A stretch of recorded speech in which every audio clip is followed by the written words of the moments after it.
Bienvenido a podcast de Cultura de España, The Culture of Spain. Todo el mundo hispanohablante procede de España. Para esta razón, todos los países hispánicos tienen mucho en común. The entire Hispanic world started in Spain. For this reason, all of your Hispanic countries have a lot in common. Sin embargo, con colonización y integración con los indígenas, cultura en los países hispánicos desarrolla hasta cada país tiene su propia cultura. With colonization and the integration of the native people, culture in the Hispanic countries has evolved and changed into their own culture. Desde en los años recientes, había mucha inmigración a los Estados Unidos de países hispánicos. Ahora hay mucha de esta cultura presente en nuestro país. So there was also colonization in the United States. However, in recent years, we've had a lot of immigration from Mexico and many other Hispanic countries, and so we've seen much more Hispanic culture present in the culture in the United States.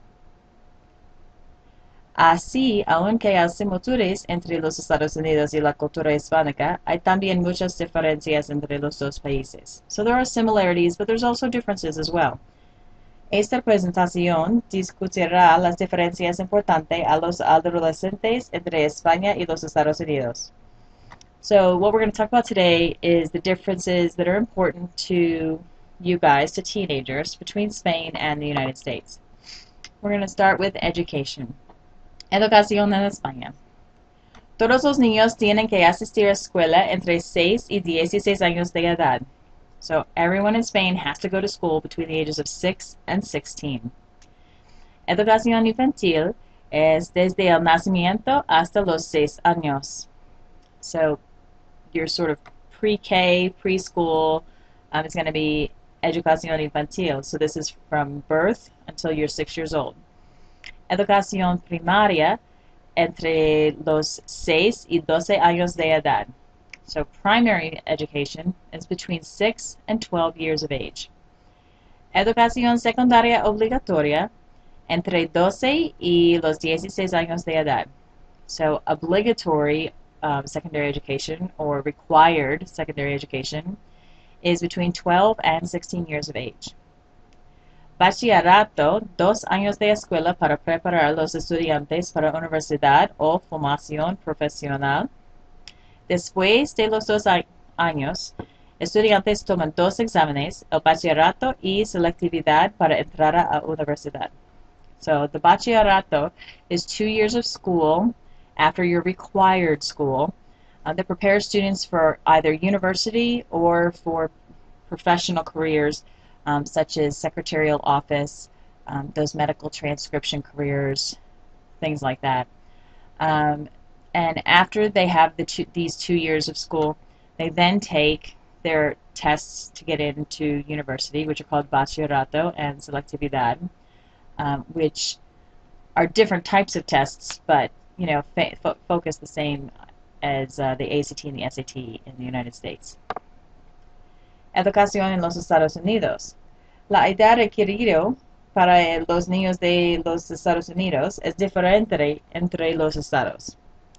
Niños necesitan empezar entre 5 y 8 años y están terminados entre 14 y 18 años.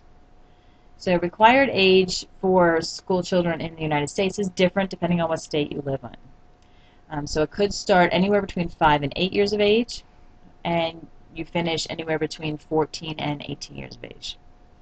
So estudiantes entre K y 5 grades asisten elementary school. Los estudiantes entre 6 y 8 grades asisten middle school. Los estudiantes entre 9 y 12 grades asisten high school. Y exámenes como ACT y SAT son necesarios para entrar a las universidades. So you can kind of see there's a reason why when you ask me, how do you say middle school, how do you say high school, how do you say junior, why these kind of things do not translate really well between the cultures, because the levels of classes and the levels of school are very different between Spain and the United States. So it's very hard to say I'm in high school because there really is no clear-cut answer. Conduciendo, driving. En España, 18 es la edad mínima para conducir, pero en los Estados Unidos, 16 es la edad mínima para conducir. So 18 is the minimum age for driving in Spain, 16 in the US. En España no puede usar teléfonos celulares cuando conduce. Y en los Estados Unidos, leyes de usando teléfonos celulares hay diferente en los varios estados. So in Spain, you cannot use cellular telephones while you're driving. So no cell phones while you're driving. In the U.S., depending on where you are, maybe you can use a headset. Maybe teenagers aren't supposed to be on the phone at all. Okay. Obtiene una licencia para conducir es muy caro en España. Y en los Estados Unidos no es muy caro. So it's very expensive to get a license in Spain, almost prohibitively so for many students. And where in the United States, depending on where you live, it is, it costs a little bit of money, but it's not ridiculously expensive. It's not tons and tons of money.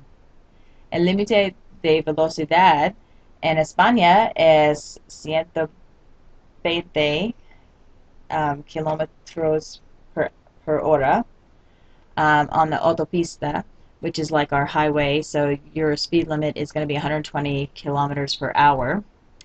Y el límite de velocidad es diferente entre estados, entre aproximadamente 66 y 76 miles per hora, okay?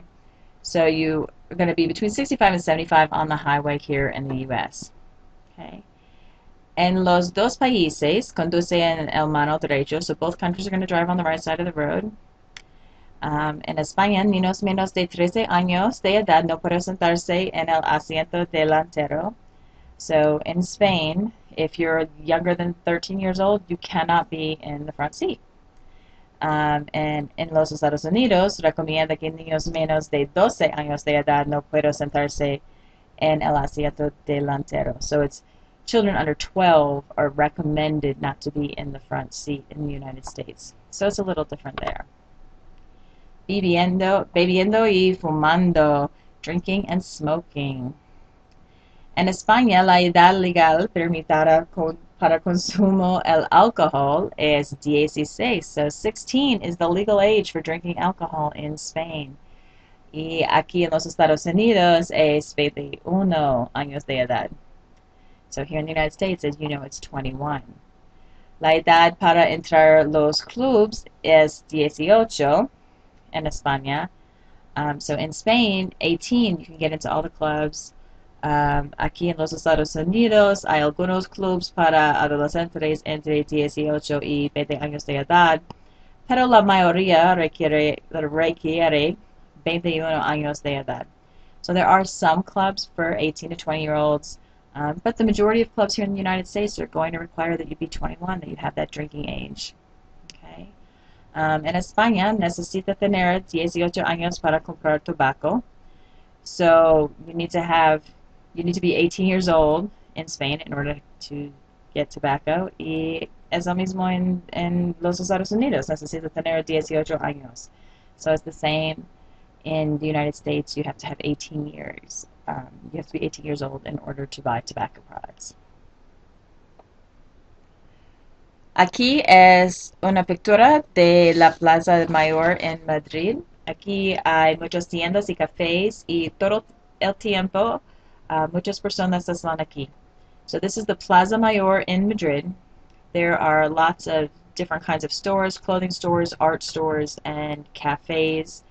And if you look closely at the back of the plaza there, you can see there's even outdoor seating. And pretty much any time of the day, you are going to find people here in the Plaza Mayor. El Palacio Real. El rey de España, Juan Carlos II, vive aquí. España tiene una monarquía parlamentaria, es semejante al gobierno de Inglaterra. So the King of Spain, Juan Carlos II, lives here in the Palacio Real. Spain has a parliamentary monarchy, which is similar government to that of England. So they have the monarch the king, Juan Carlos, and then they have a parliament that is elected by the people.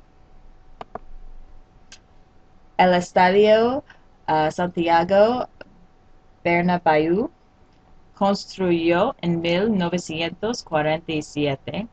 Es el estadio donde el equipo real juega. So this stadium was constructed in 1947, and this is the stadium where the very famous football or soccer team, Real Madrid, plays. La Puerta del Sol, esta locación es famosa porque desde 1950 tiene el denominado kilómetro cero de las carreteras radiales españolas. También esta locación es donde los españoles celebran el Año Nuevo. So Puerto del Sol is a super cool place. Since 1950, it has been called, kilometer zero. So all places are measured from Madrid from this exact point. So it is, 200 miles from Madrid to Seville. And it starts here at this point in Puerto del Sol, and that's how they determine how far everything is from Madrid. It's literally like the center of Spain. Okay, is how they kind of think of it, even though it's not necessarily exactly center of Spain.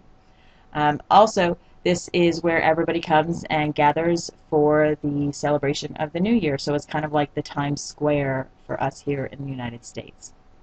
All right. So that is all of this podcast. I hope you got all the notes, and we will see you in class.